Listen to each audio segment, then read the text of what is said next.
বলো বলো।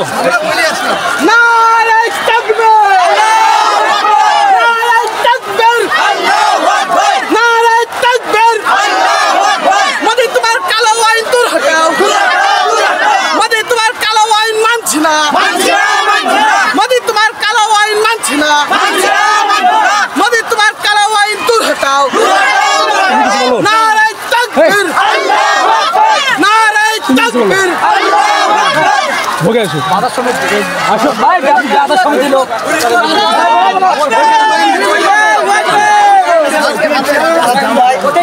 আপনি কিছু বলেন, কিসের জন্য আন্দোলন? ওয়াকফ বিল আসতে হবে পাস করার জন্য আমরা আন্দোলন করছি। যে মোদি যে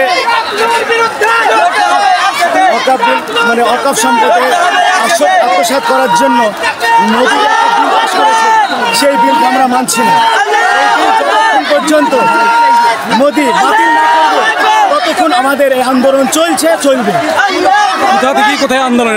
এটা নওদা থানার তিরমুনি থেকে এলেটনগর পর্যন্ত এবং সমস্ত গ্রামবাসীরা একসাথে আমরা আছি। 1000 লোকের আয়োজন, 30,000-এর কম বেশি 30,000-এর আমাদের আয়োজন। কটার দিকে বেরিয়েছেন? 3টে থেকে আমরা শুরু করেছি, আমাদের চলবে সন্ধ্যার আগে পর্যন্ত। এটা কি শেষ না কোনো মানে পরবর্তীতে এর থেকে আরও জোরালো আমাদের আন্দোলন শুরু হবে। গোটা ব্লক নিয়ে আমরা একটা আন্দোলন করব এবং সব দিকেই চলছে এই আন্দোলনটা। যতক্ষণ পর্যন্ত এই বিলটা বাতিল না হবে ততক্ষণ আমাদের আন্দোলন চলছে, ইনশাল্লাহ চলে যাবে। প্রয়োজনে আমরা জান দিয়েও এই বিলকে বাতিল করার চেষ্টা করব, জান দিতে হলে দিব, কিন্তু মোদির এই বিলকে বাতিল করতেই হবে। না করা পর্যন্ত আমরা ক্ষান্ত হব না। নাম আপনার? আমার নাম আহমদ আলী শেখ, স্থানীয় লোক। স্থানীয়।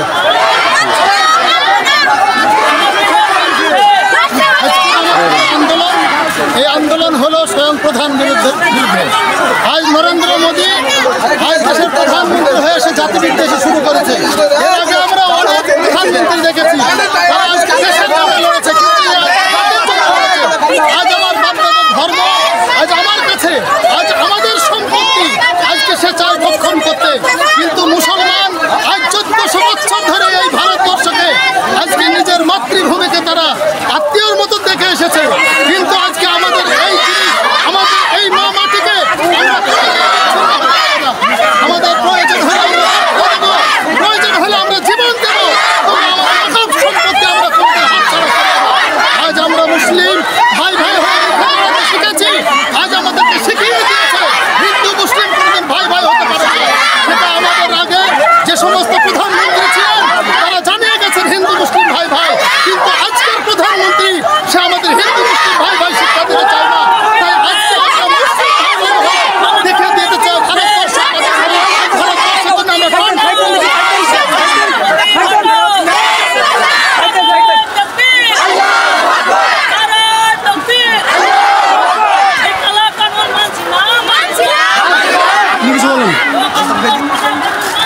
আসসালামু আলাইকুম।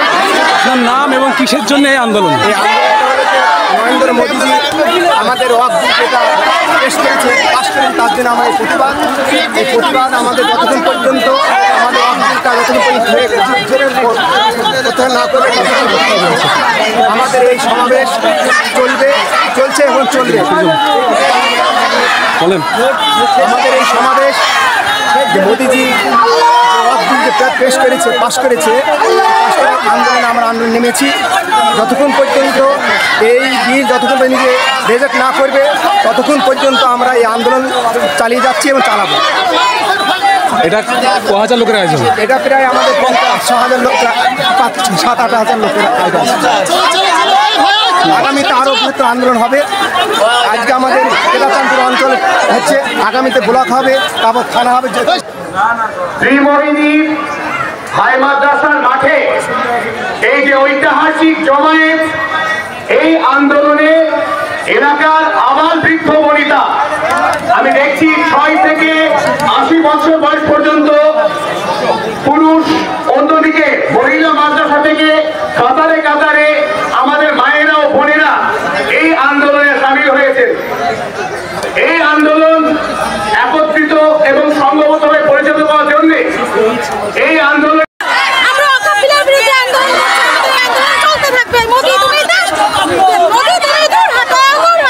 আপনারা কজন বেরিয়েছেন? ক হাজার লোক?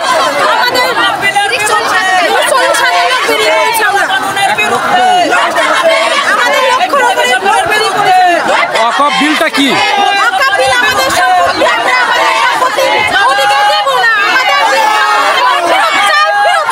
কি নাম আপনার? বাড়ি? কটার দিকে এই আন্দোলন বেরিয়েছে?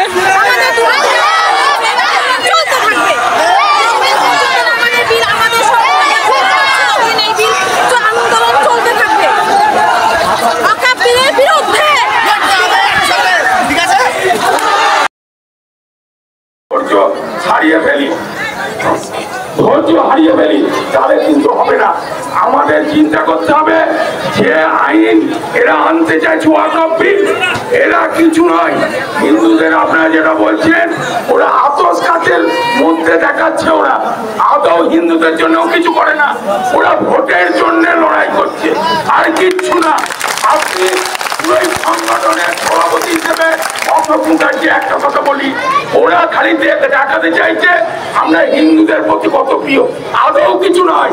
যারা চাইছে হিন্দুদের ভোটগুলো এক জায়গায় করবো, মুসলিমরা দেখুক, আদৌ কিছু নয়। হিন্দু ভোট এক জায়গায় হবে না, যেভাবে চলছে সেভাবে চলবে, ওরা যেটা ভাবছে সেটা হবে না। আপনারা ধৈর্য ধরুন, আমাদের পুরোহিত সংগঠন আমরা সঙ্গে আছি, ইমাম সংগঠন আমাদের সঙ্গে আছে পশ্চিমবঙ্গে এবং মুর্শিদাবাদ জেলায়। আপনারা জানেন আমাদের ইমাম সংগঠনের যিনি আছেন আপনার রাজ্য সম্পাদক, উনি আমাদের সঙ্গে সবসময় পার্থক্য নিয়ে চলে এবং উনি যেভাবে আমাদের সঙ্গে সাহায্যভাবে এগিয়ে আসে সেটা ভাবতে পারবেন না। তাই আমি পশ্চিমবঙ্গ বা মুর্শিদাবাদ জেলার আপনাদের সঙ্গে আমরা আছি, শেষ দিন পর্যন্ত আছি এবং রক্ত আমি বন্দে মাতরম।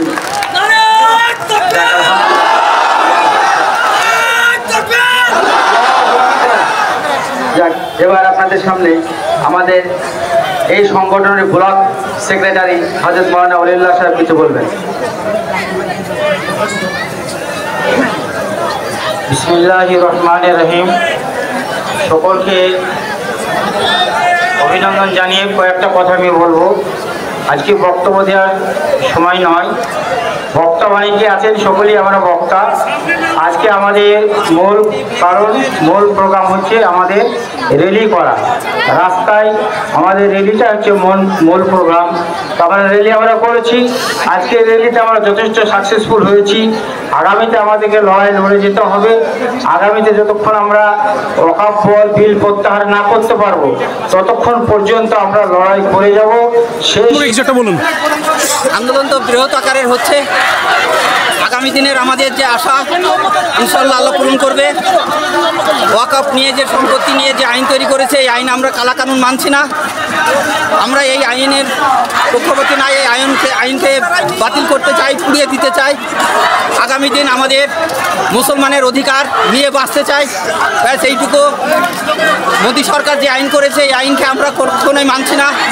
আমরা মুসলমান যারা আছি, মুসলিম সমাজের লোক আছি এবং আরও অন্য সমাজের লোক আছে আমাদের সঙ্গে আছে। যতদিন না আইন মানবে, এই আইন তুলে না নেবে, ততদিন আমরা এই আন্দোলন চালিয়ে দেবো ইনশাআল্লাহ। আপনার নাম? আল্লাহু আকবার। আপনার নাম? আব্দুর রহিম মন্ডল। বাড়ি ত্রিমোহিনী। ক হাজার লোকের আয়োজন? এখানে 50,000, ম্যাক্সিমাম 50,000 তো হবেই। 50,000 লোকের আয়োজন করা হয়েছে। শুধু কি পদযাত্রা না আরো কোনো মিটিং আছে? না, আমাদের খুব সামান্য পদযাত্রাই চলছে, সামান্য একটু মিটিং আছে। এই মিটিং করে আমরা আজকের দিন এটি টানবো। আগামী দিন আরও ইনশাল্লাহ চেষ্টা করবো বৃহৎ আকারের করা। আমরা এই আইন যতদিন না ও বাতিল করবে ততদিন আমরা আন্দোলনের মধ্যেই থাকবো। এই আন্দোলনটা কটা গ্রামের মধ্যে এখন? আজকে এই আন্দোলনটা আজকে আমরা মোটামুটি 12টা গ্রামের মধ্যে লোক এসেছি। গ্রামের মানে এই গ্রামের 12টা সমাজ বা আরও বৃহত্তর বাইরেকার লোক আছে কিছু, সমস্ত মিলে অনেক আয়োজন, সুন্দর একটা সুন্দর শৃঙ্খলা হবে। আমরা ভ্রাতৃত্ব বজায় রেখে আমরা এই পদসভা করছি। আমরা পদসভাতে আমাদের খুবই নিজেদের মধ্যে আনন্দিত হচ্ছে যে আমরা এক সমাজে একসঙ্গে থাকতে পারছি। এইটুকু। এটা প্রশাসন সঙ্গে আছে তো? হ্যাঁ, প্রশাসন আমাদের সঙ্গে আছে, কোনো অসুবিধা নেই।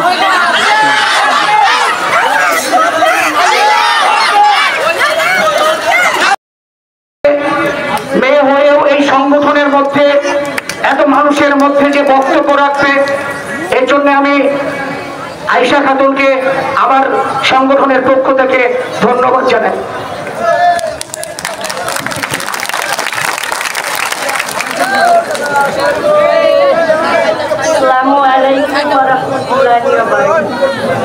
উপস্থিত সকল গণ্যমান্য এবং উলামায়ে কেরামগণের প্রতি সালাম এবং উপস্থিত পুরুষ এবং মহিলা সংগ্রামী সাথীদের প্রতিও আন্তরিক শুভেচ্ছা।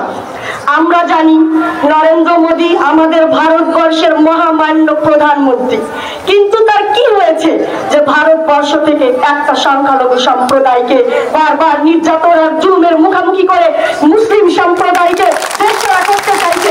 আমরা এই ফ্যাসিবাদী সরকারের বিরুদ্ধে হিন্দু, মুসলিম, শিখ, জৈন, বৌদ্ধ, খ্রিস্টান সমস্ত পুরুষ এবং মহিলারা একসঙ্গে মিলে একত্রিত আন্দোলন করে এই নরেন্দ্র মোদীকে আমরা সিংহাসন থেকে বরখাস্ত করতে চাই। আরো জানাতে চাইছি, তিনি এই দেশের সংবিধানকে পুরো আঙুল দেখিয়ে বারবার নারী, পুরুষ তথাকথিত সংখ্যালঘু বাহিনীর পরে নির্যাতন একের পর এক স্টিমগুলো চালিয়ে যাচ্ছেন। এই আন্দোলনে আমরা মহিলারা কিছুতেই পিছিয়ে থাকতে চাই না। আমরা চাই সবার আগে আগে সামনের সারিতে দাঁড়িয়ে প্রীতিলতা ওয়েদার, বীরাঙ্গনা মাতঙ্গিনী সুমাইয়া রাদিয়াল্লাহু তাআলা আনহার মতো সংগ্রাম করে এবং আমাদের বাপ, দাদা, ছেলে, স্বামী সকলকে এই আন্দোলনের মুখোমুখি ভারতবর্ষের সকল জনগণকে, হিন্দু মুসলিম ভাই ভাই আমরা একসাথে থাকতে চাই। আজকে এই হিংসা রাজনীতির বিরুদ্ধে আমরা নরেন্দ্র মোদীর বিপক্ষে এই যে সংগ্রামী লড়াই চালিয়ে যাচ্ছি, যতদিন না ভারতবর্ষের বুকে সত্যিকারের শান্তি নেমে আসবে ততদিন আমরা মহিলারা এই আন্দোলন থেকে এক পাও পিছু হাঁটবো না। বন্ধুগণ, আমি আজকের এই মঞ্চে দাঁড়িয়ে সকল মুসলিম, হিন্দু তথাকথিত ভারতবর্ষের নাগরিককে একটা কথাই জানাতে চাই যে ভারত স্বরাজ আমার জন্মগত অধিকার। এই অধিকার কেড়ে নিলে আমরা কারোর বিপক্ষে কথা বলবো না, সে যেই হোক না কেন তার বিরুদ্ধে আমরা রুখে দাঁড়াবো। আরো একটা কথা বলতে চাই, আমার মুসলিম দরদি ভাইদেরকে আমরা শান্তি বজায় রেখে আন্দোলন করব। আমরা দোকান ভাঙচুর করব না। কোনো হিন্দু আমাদের দুশ্মন নয়, কোনো মুসলিম আমাদের শত্রু নয়, কোনো শিখ আমাদের শত্রু নয়। আমাদের শত্রু অমিত শাহ, যোগী আর মোদী। এদেরকে অবিলম্বে গ্রেফতারি না করা পর্যন্ত আমাদের এই আন্দোলন চলবে। আসসালামু আলাইকুম।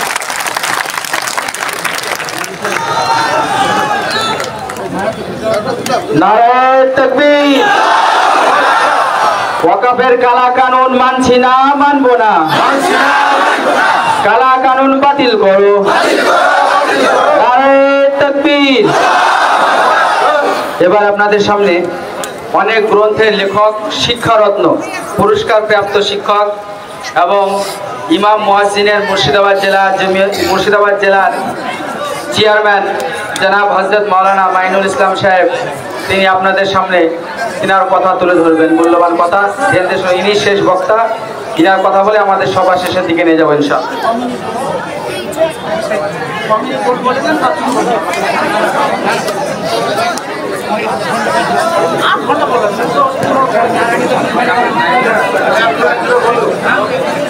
ঠিক আছে।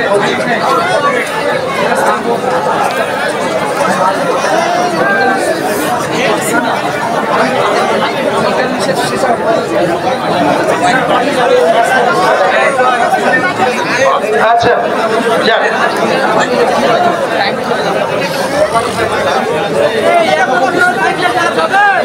আসসালামু আলাইকুম ওয়া রাহমাতুল্লাহি ওয়া বারাকাতুহু। সম্মানিত আজকের এই অনুষ্ঠানের সভাপতি মহাশয়,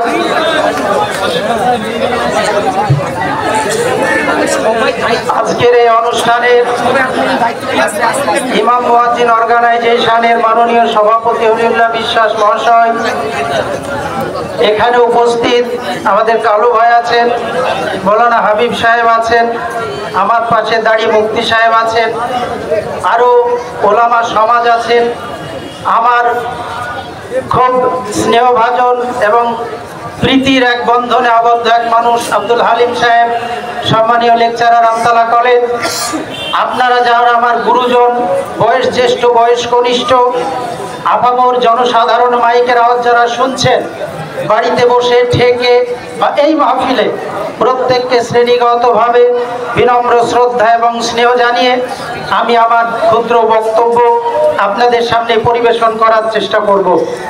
বন্ধুরা আমার, আজকের ভারতবর্ষ আজ থেকে 20 বছর আগেকার ভারতবর্ষ, আজকের ভারতবর্ষ আজকের থেকে 50 বছর আগেকার ভারতবর্ষ থেকে আলাদা। আমাদের আজকে এখানে অ্যামেন্ডমেন্ট বিল যেটা ছিল পাস হয়ে গেল, এই বিল নিয়ে আজকের এই সভা। এখানে শুধু আমরা সভা করছি ব্যাপারটা এমন নয়। হরিহরপাড়াতে একটা মিছিল ক্রস করতে স্কুল থেকে বেরিয়ে আমার প্রায় 15 মিনিট সময় লাগলো। তারা বলছিলেন এখানে বলার জন্য আসুন।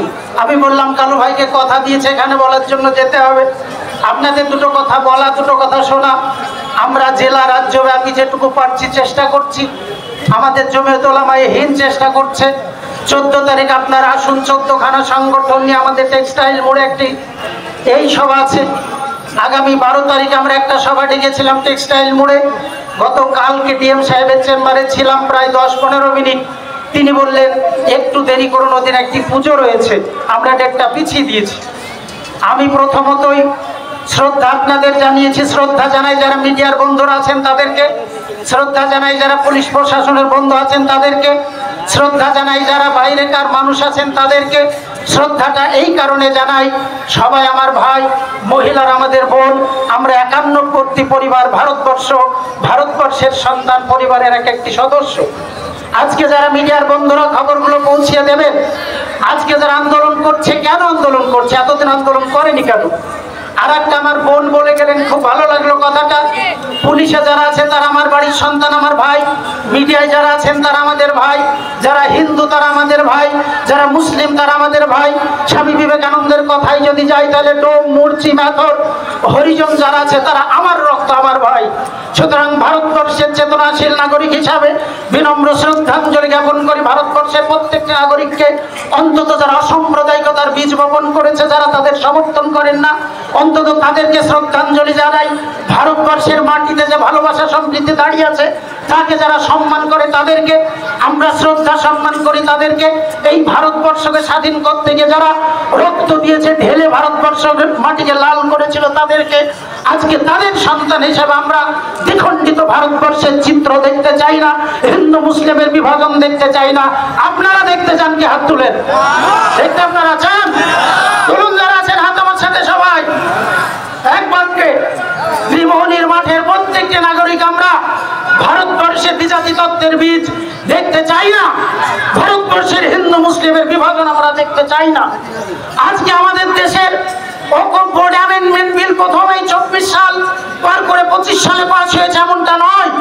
ওকফ অ্যামেন্ডমেন্ট বিল পাস হয়েছে একবার 12 সালে, একবার পাস হয়েছে 24 সালে, একবার পাস হয়েছে 22 সালে, একবার পাস হয়েছে 14 সালে। 1995 সালে সুগঠিত আইন হয়েছিল। তারা ইংরেজ গভর্নমেন্ট আমাদের এই ওকফ বিল নিয়ে তারা বিভিন্ন ধরনের আইন কানুন তৈরি করে দিয়েছিল। ভারতবর্ষের ওকফের ইতিহাসে আমরা এরকম কোন আন্দোলন দেখিনি। কেউ পড়েছেন বলতে পারবেন? আপনারা বলতে পারবেন না ওকফ নিয়ে যারা পড়াশোনা করেছেন বা করছেন এরকম আন্দোলন হয়নি। আজকে আন্দোলন হচ্ছে। আজকে আন্দোলন কেন হচ্ছে, কোন কারণে হচ্ছে সেটা জানা জরুরি, একান্তভাবে জরুরি।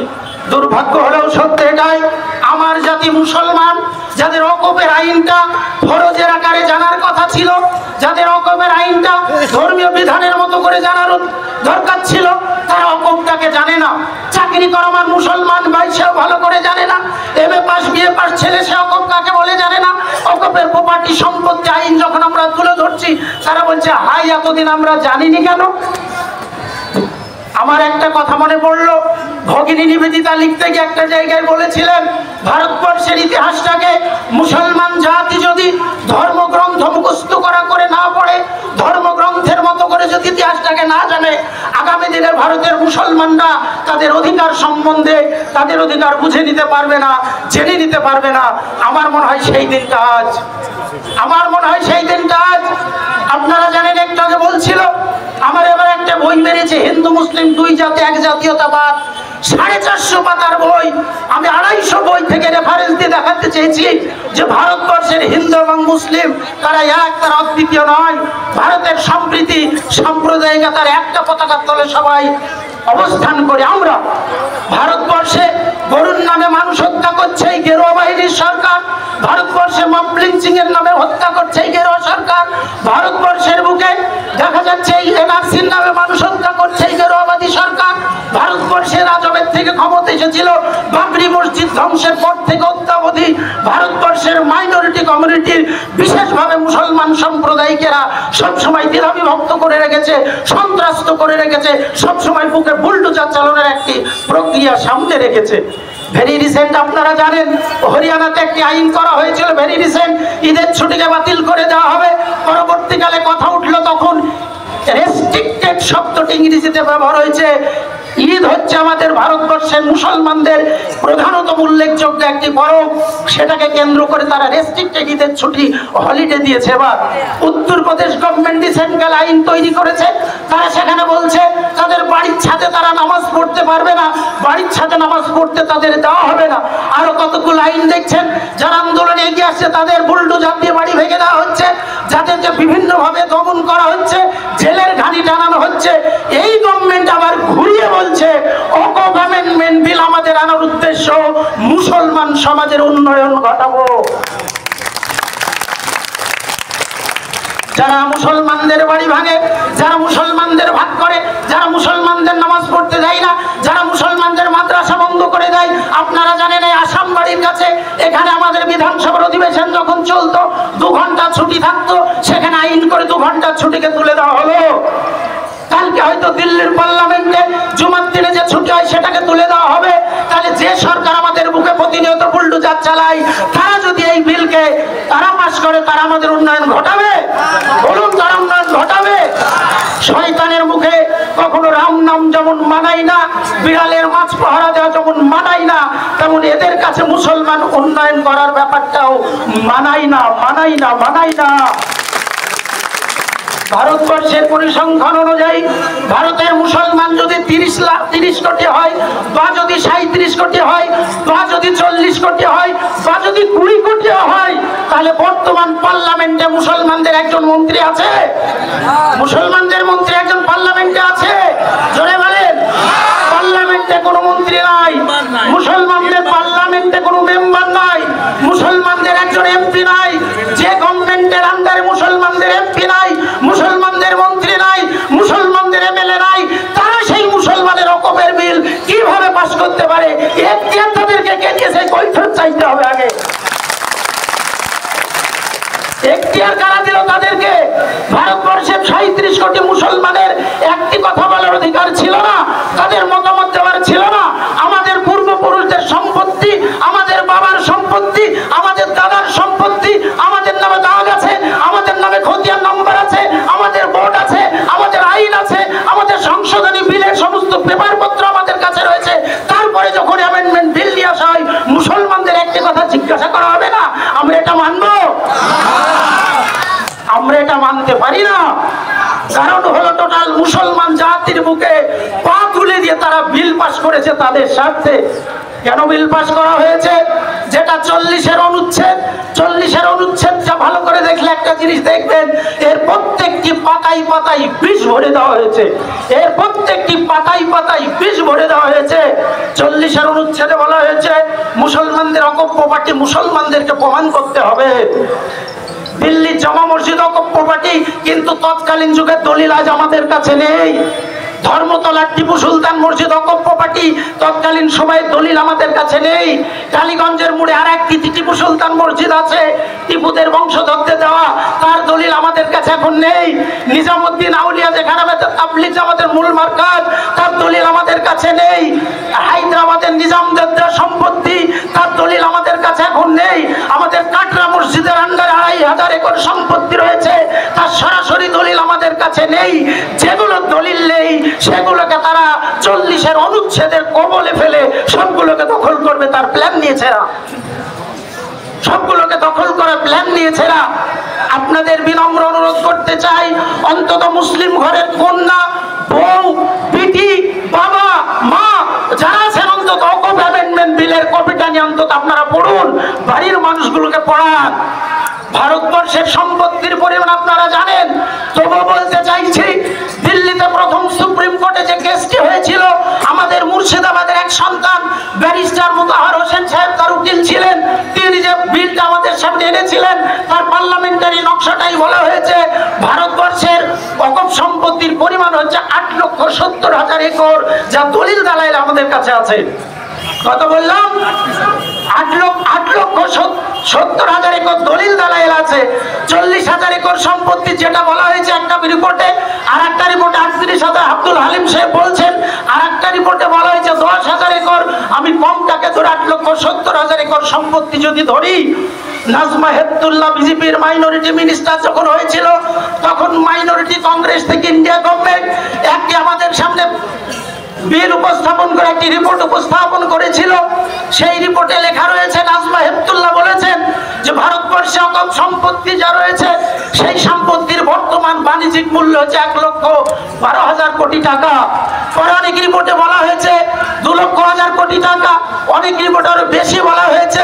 আর নাজমা হেপতুল্লাহর একটা কথা বলেছিলেন যে এই সম্পত্তিগুলোকে যদি বাজারজাত করা হয় তাহলে দেখা যাচ্ছে যে 20,000 কোটি টাকা এক বছর ইনকাম হতে পারে। ভারতবর্ষের মাইনরিটি কমিউনিটির মুসলমানদের জন্য এই টাকাটা যদি ব্যবহার করা হয় তাহলে গভর্নমেন্ট থেকে শিক্ষা খাতে, তাদের স্বাস্থ্য খাতে, তাদের আরো প্রয়োজনীয় খাতে গভর্নমেন্টকে 1 টাকাও দিতে হবে না। এত সম্পত্তি আমাদের বাপ দাদারা আমাদের দিয়ে গেছে। সেই সম্পত্তিকে তারা আজকে অধিগ্রহণ করতে চায়, আমাদেরকে তারা বঞ্চিত করে দিয়ে সবটা হড়পাতে চায়। কারণটা কি আপনারা জানেন? গত বছর আমাদের সতীমার গলিতে বহরমপুরে একটা অকপ সম্পত্তিতে এখানকার যারা এখন ক্ষমতায় রয়েছেন তারা একটি বিল্ডিং নির্মাণ করার চেষ্টা করছিলেন। আমরা সেটা নিয়ে প্রতিবাদ জানাই। আর ডক্টর হাসনাত সাহেবরা হাইকোর্ট করেন, ডিএম সাহেবের কাছে একটা অর্ডার নিয়ে এসে দেওয়া হয়। ডিএম সাহেব খুব ভালো মানুষ, বর্তমানে রাজস্বী মিত্র, আমাদের সাথে অত্যন্ত গাঢ় সম্পর্ক, তিনি বিভিন্ন এই কাজের ক্ষেত্রে তিনি সেটাকে বন্ধ করে দিয়েছেন। আমরা আপনারা জানেন তথ্য প্রযুক্তি দপ্তরের ইন্ডিয়া গভর্নমেন্ট একটি বিরাট বড় অকপ সম্পত্তিতে বিরাট বড় বিল্ডিং খাড়া করছিল, সেই বিল্ডিং তাদের এখন নির্মাণ অবস্থায় আছে। বিভিন্ন মিডিয়াতে দেখছি এন্টেলিয়া যে বাড়ি মুকেশ আম্বানির, সেই বাড়িও নাকি শুনছি আমাদের অকপ প্রপার্টির উপরে। এর আগে সেখানে একটি এতিমখানা ছিল, বিভিন্ন হাত বদল হয়ে সেসব জায়গায় গেছে। আমাদের অকপ সম্পত্তি জবরদখল হওয়ার পরে বর্তমানে আমরা বর্তমানে পরিষেবা পাই সেটা হচ্ছে আমার পশ্চিমবঙ্গে বর্তমানে প্রায় 58,000 ইমাম ভাই ভাতা পান। আমি যে ইমাম সংগঠনে জেলা রাজ্যে চেয়ারম্যান হিসাবে কাজ করি, সেই আমার ইমাম ভাইদের হিসাব রাখে অকপ বোর্ড। আমার প্রত্যেকটি জেলায় বর্তমানে একটা করে অকপের হোস্টেল আছে, আমার সন্তানরা সেখানে গিয়ে লেখাপড়া থাকার সুযোগ পায়। কলকাতায় 4-5 খানা অকপের হোস্টেল রয়েছে। মুসলমানদের কলকাতায় গেলে অনেক ছেলেমেয়ের বাড়ি ভাড়া দেওয়া হয় না মুসলিম নামে, যারা শিক্ষিত কেন সবাই জানে। হিন্দুদের নাম করে তাদের বাড়ি ভাড়া নিয়ে থাকতে হয়। এই সমস্ত অকপের হোস্টেল আমাদের ছেলে মেয়েগুলো থাকে। হাজী মোহাম্মদ মহসিন ফান্ডের যে টাকা, সেই টাকা দিয়ে বিদেশে ব্যারিস্টার, ডাক্তার, ইঞ্জিনিয়ার পড়তে যাওয়া হয়। আমরা যখন পড়াশোনা করেছি তখন আমি এই অকপের ভাতা স্টাইপেন্ড আমি পেয়েছি কয়েকবার, ভালো ছাত্ররা পেয়ে থাকে। বন্ধুরা, আমাদের এই পরিষেবাগুলো অকপ বোর্ড দিচ্ছে। সেন্ট্রালি ভারতবর্ষের রিপোর্ট অনুযায়ী এখন প্রায় 200 কোটি টাকা ইনকাম অকপের। আমরা যেটা পাই সেটা আমাদের জাতির কল্যাণে আজও ব্যবহার করা হয়। আজকে নিজামুদ্দিন আগেই বললাম অকপ প্রপার্টির উপর অবস্থিত মাদ্রাসা, মসজিদ, খানকা আমরা জানি অকপ প্রপার্টির উপর লক্ষ লক্ষ অবস্থিত। তাবাদ্দি কি আছে? তাবাদ্দি হোস্টেল আছে, তাবাদ্দি হসপিটাল আছে। হসপিটালে হিন্দু মুসলিম সবাই পরিষেবা পায়। অকপের কলেজ রয়েছে, মিল্লি কলেজ, সেখানে হিন্দু মুসলিম সবাই পরিষেবা পায়। অকপ রকমের স্কুল আছে, সেখানে হিন্দু মুসলিম সবাই পরিষেবা পায়। আজকের বিজেপি গভর্নমেন্ট, আজকের সরকার যদি এই রকম প্রপার্টির আইনটাকে বাস্তবায়ন করতে পারে, তাহলে এগুলো তিল তিল করে নয়, প্রায় এক ধাক্কাতে আমাদের হাত থেকে সবগুলো বিচ্ছিন্ন হয়ে যাবে। বর্তমানে অকম বোর্ডের কোনো সম্পত্তি নিয়ে যদি বিতর্ক হয়, সেই সম্পত্তি জেলা স্তরে যিনি দেখভাল করার দায়িত্ব তিনি হচ্ছেন ডিএম। আর যেটা সেন্ট্রালি থাকবে স্টেট লেভেল বা কেন্দ্রীয়, সেখানে একজন অফিসার থাকবেন, তিনি হচ্ছেন ডেপুটি সেক্রেটারি র্যাঙ্কের। আজকে দেখুন আমাদের এই স্টেটে যিনি আছেন বা কেন্দ্রে যারা আছেন, কালকে যখন আমাদের দেখা যাবে এই বিল বাস্তবায়ন হবে না, তখন দেখা যাবে কাটরা মসজিদে ডিএম এর কাছে রিপোর্ট চাইবে গভর্নমেন্ট, বলবে ওখানে মুসলমানদের অধিকার নেই, দলিল কিছু নাই, জমি বিতর্কিত সম্পত্তি, বিতর্কিত সম্পত্তি হিসেবে যেই বলবে, সঙ্গে সঙ্গে গভর্নমেন্টের আর একটা আইন আছে, সেই আইন অনুযায়ী যে সম্পত্তির অরেস্ট নেই সেটা গভর্নমেন্টের সম্পত্তি হয়ে যায়। কালকে আমাদের সম্পত্তিগুলো গভর্নমেন্ট নিয়ে অধিগ্রহণ করে অন্য কাজে তারা ব্যবহার করবে। তারা কি বলছে? মুসলমানদের উন্নতি ঘটাতে চাই, তার জন্য আর একটা রিপোর্টে বলা হচ্ছে বর্তমান যে আমাদের যে অ্যামেন্ডমেন্ট বিল নিচ্ছে, যে কমিটি করতে চাইছে, বলছে 52% থাকবে অমুসলিম হিন্দু সম্প্রদায়ের লোক, 48% মুসলমান। যদি অকপ আইন এটা হয়ে যায়, তাহলে আমাদের যে সংখ্যাধিক্য, আমাদের যে ইউনিটি, সেটা আমাদের যে সিদ্ধান্ত নেওয়ার ক্ষমতা নষ্ট হয়ে যাবে। কারণ আমরা 48, তারা হবে 52। মূল জায়গাটাকে কাঠি মেরে মূল জায়গাটাকে নষ্ট করে দিচ্ছে। এটা যদি প্র্যাকটিক্যালি হয়, তাহলে আমরা সংখ্যালঘু হয়ে যাব। আমাদের সংখ্যালঘু করে দিলে তারা যা খুশি করতে পারবে। 3 জন মহিলা রাখতে বলা হয়েছিল, আগেকার আইনে 2 জন মহিলা অলরেডি আছে। তাহলে তোমরা যদি আমাদের অকপ আসতে চাও, বর্তমানে সবচেয়ে একটি বড় আন্দোলন যে গয়াতে বৌদ্ধ ভাইদের যে ধর্ম ট্রাস্ট আছে, সেখানে হিন্দু কমিউনিটির লোককে ঢোকানো হয়েছে। যদি তোমরা বলো আমাদের এই ট্রাস্টে হিন্দু বন্য সম্প্রদায়ের লোকেরা ঢুকুক, তাহলে তুমি আমাকে বলো ভারতবর্ষের সবচেয়ে ধনী মন্দির কোনটা? ধনী মন্দির হচ্ছে তিরুপতির হনুমান মন্দির। সেখানকার ট্রাস্টি বোর্ডে 4 জন মুসলমানকে ঢুকিয়েছ, তাহলে 4 জন মুসলমান ঢুকাতে হবে তো? কি বলেন, ঢুকাতে হবে তো? 4 জন মুসলমান ঢুকাতে হবে তো? ভারত সেবাশ্রম সঙ্গে একজন মুসলমান আছে কি, সেখানে ঢুকাতে হবে তো? রামকৃষ্ণ মিশন একজন মুসলমান আছে কি, সেখানে ঢুকাতে হবে তো? ভারতবর্ষে বড় বড় যে ট্রাস্টগুলো রয়েছে, সেখানে মুসলমান ঢুকেছো, ঢোকাওনি তো? দেবত্ব সম্পত্তি রয়েছে তোমাদের লক্ষ লক্ষ একর, সেই দেবত্ব সম্পত্তি নিয়ে অশোক মুখার্জি এখানে সে বক্তব্য রাখলেন। রাজ্যব্যাপী আমরা আন্দোলন যখন করেছিলাম, ইমাম ভাইদের ভাতার সাথে সাথে পুরোহিত ভাতা, ভাইদের ভাতা দিতে হবে। ইমাম ভাইদের অকপ বোর্ডের সম্পত্তির টাকা যেমন দেওয়া হয়, তেমনি দেবত্ব সম্পত্তি থেকে পুরোহিত ভাইদের আন্দোলনে ওদেরও ভাতা দিতে হবে। তাদের নিয়ে আমরা আন্দোলন করছি। তাহলে তোমাদের যে ট্রাস্টগুলো রয়েছে, সেখানে আমাদের নাম নেই কেন? তাহলে যদি হিন্দু ঢুকাও, তাহলে মুসলিমকে সেখানে ঢুকাও, খ্রিস্টানদের জায়গায় যদি ঢুকাও, খ্রিস্টানকে আমাদের জায়গায় ঢুকাও, তবে তো সম্প্রীতি বজায় হবে। তুমি আমার গলায় পা দিবা, কিন্তু আমার সম্প্রীতির জন্য তোমাকে ডেকেছি? আমার কি বুদ্ধির অভাব তোমাকে আমি ডেকেছি? আমার সম্পত্তি দখল করে নিয়েছে অনেকে জানি, আমার সম্পত্তির অপব্যবহার হচ্ছে আমি জানি, আমার সম্পত্তির ছিনিমিনি খেলে কিছু লোক আমি জানি। আমাদের সম্পত্তি বর্তমান সময়ে কিছু লোক যারা দালাল কিছু আছে, তারা দখল করছে। এই গভর্নমেন্টের আগে যারা কিছু দালাল তারা দখল করেছে। যুগে যুগে মাইনরিটিদের ভাই কেউ হয়নি, মাইনরিটিদের ভাই কেউ হয়নি। কিন্তু এতদিন পর্যন্ত স্টেট লেভেল এবং কেন্দ্রীয় লেভেলে যে গভর্নমেন্টগুলো এসেছিল, তারা আমাদেরকে বেঁচে থাকার অধিকারটা দিয়েছিল। তারা আমাদের সম্পদগুলোকে কেড়ে নেয়নি, তাদের আমাদের মসজিদ মাদ্রাসায় বুলডোজার চালায়নি, তাদের আমাদের সম্পদগুলোকে কেড়ে তাদের করায়ত্ত করার চেষ্টা করেনি। বর্তমানে গেরুয়া সরকার, বর্তমানে দালালি সরকার, বর্তমানে আরএসএস দের মতো সাম্প্রদায়িক সরকার, যারা আমাদের সম্পত্তি কেড়ে আমাদের নিঃসম্পত্তি করতে চায়, বাবা দাদার সম্পত্তি।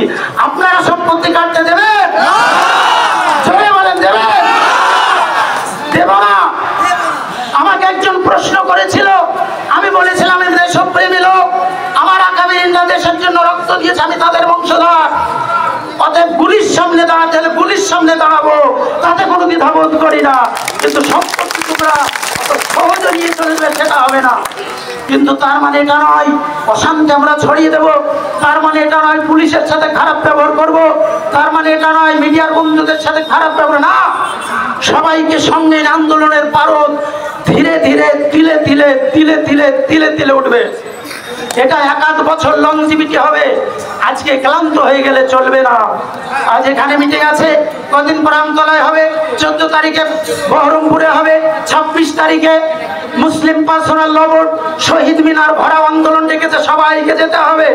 আমরা কদিন পরে যেটা 12 তারিখে এসপি সাহেব ডিএম সাহেব নিষেধ করলেন, ওই 26-এর আগে বহরমপুর আমরা আবার করবো, তারপরে দিল্লিতে দরকার হলে যেতে হবে। ভাই এটা হচ্ছে বাবার সম্পত্তি, লড়তে হবে। কারণ এই গেরুয়া সরকার জাতির বুকে এমন ছুরি মেরেছে, গেরুয়া সরকার, যে ছুরিতে 1000 বছর আমার জাতি পঙ্গু হয়ে যাবে। এটা ভুলে গেলে চলবে না। এটা আবেগের বিষয় নয়, এটা মাথা গরম করার বিষয় নয়, এটা যে বুদ্ধি এবং চেতনার বিষয়। ভালো করে বুঝেন আপনি, ভালো করে বুঝেন আপনি। সারা পৃথিবীতে অকপ্য পার্টি যেখানে আছে, তার মধ্যে সবচাইতে বেশি অকপ্য পার্টি 2-1টি দেশ, তার মধ্যে ইন্ডিয়া একটা, তার মধ্যে ইন্ডিয়া একটা। আমার পূর্বপুরুষ আমাদের জন্য বহু কিছু করে গেছে, অযোগ্য সন্তান হিসেবে তার সংরক্ষণ যদি করতে না পারি, তার দোষ আমাদের, তার ত্রুটি আমাদের। বিজেপি সরকার আজীবন থাকবে না, বিজেপি সরকার আজীবন থাকবে না। কারণ বিজেপি ক্ষমতায় থাকা ভারত সরকার যে একটা কিসের জন্য মতো ওয়াকাফ বলতে ওয়াকাফ সম্পত্তিকে, আমাদের সম্পত্তিকে তাদের আওতায় আনতে চাইছে, সেটা আমরা মেনে নেব না, নিচ্ছি না। এবং এর বিরুদ্ধে আমরা আন্দোলন যতদিন প্রত্যাহার না করবে ততদিন আমাদের আন্দোলন চলবে। কত জনের আয়োজন এটা? তাও 10,000 20,000 হবে। কোথা থেকে কোথা পর্যন্ত, মানে কোন এলাকা থেকে কোন এলাকা? ঠিক আছে। কিসের জন্য আন্দোলন? আমাদের ওয়াকাফ সম্পত্তি যে বিল পাস করেছে ওটা আমরা মানছি না। সরকার যতক্ষণ আমাদের এই বিল বাতিল না করছে ততক্ষণ আমরা মানব না। আমাদের এক বিন্দু শরীরে রক্ত থাকতে আমরা এই আন্দোলন চালিয়ে যাব যতক্ষণ আমাদের এই ওয়াকাফ সম্পত্তি বিল বাতিল না করছে।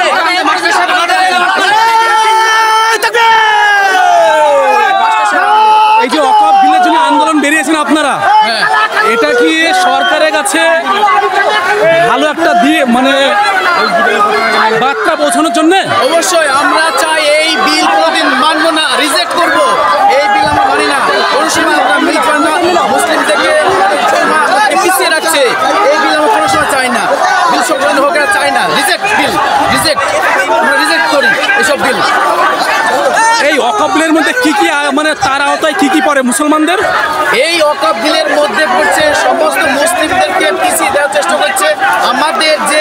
আমাদের যে এই ওয়াকাফ সম্পত্তি আছে, সেই সম্পত্তিগুলোকে ওরা নিজেরাই দিতে যাচ্ছে, নিজের দায়িত্বে নিজেই সমস্ত কিছু করার চেষ্টা করছে আমাদেরকে বাদ দিয়ে। তাহলে তো হয় না। এটা মুসলিমদের সম্পত্তি, এটা মুসলিমরা ইউজ করবে, সমস্ত কিছু করবে। কেন ওরা হিন্দুরা বা অন্য অমুসলিমরা ইউজ করবে? এটা আমাদের দাবি। আমরা চাই না যে অমুসলিমরা এই আইনের মধ্যে আসুক, মুসলিমরা এই বিলের সদস্য পদ পাক, সদস্য আসুক। আমরা চাই মুসলিমরা সমস্ত থাকবে। আমরা চাই না কোনো সময় এই বিলটা পাস হোক। আমরা রিজেক্ট করতে চাই, রিজেক্ট। এই বিলটা পাস হয়েছে এবং আজ পর্যন্ত মানে আমাদের এই এলাকায়, আপনাদের এলাকায় কটা মিছিল বেরিয়েছে? আমাদের এখান থেকে 3-4টি মিছিল বেরিয়েছে। আপনার নাম? আপনার নাম? মোহাম্মদ শামীম মন্ডল। আপনার এখানে বাড়ি?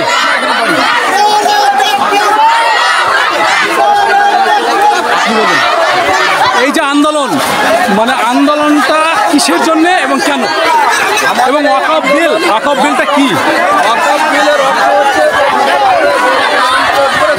মোদী সরকার মুসলিমদের উপর যে একটা কমিটি গঠন করার নির্দেশ দিয়েছে, সেই কমিটি যাতে মুসলমানদের মধ্যে হিন্দুরা থাকে তাতে 5 জন মেম্বার থাকবে, মুসলমানদের 6 জন। এই যে একটা মুসলিম সম্পত্তির উপর যাদের জোর প্রয়োগ, এই আইন আমাদেরকে মানা যাবে না। কারণ হিন্দু সম্প্রদায়ের লোক আমাদের সঙ্গে এই বিলটা কোন পার্টির তরফ থেকে পাস হয়েছে? এই বিলটা বিজেপি পার্টির তরফ থেকে পাস হয়েছে। 248টা ভোটার ওখানে পার্লামেন্টে ওরা বিল পাস করেছিল। এবং তার বিরোধী কটা ভোট পেয়েছে? বিরোধী ভোট পেয়েছে 195। 195। আর ওরা 228। আর ওরা পেয়েছে 288। আর রাজ্যসভায় যেটা পাস হয়েছে, রাজ্যসভায় ওরা পেয়েছে 128টি। আর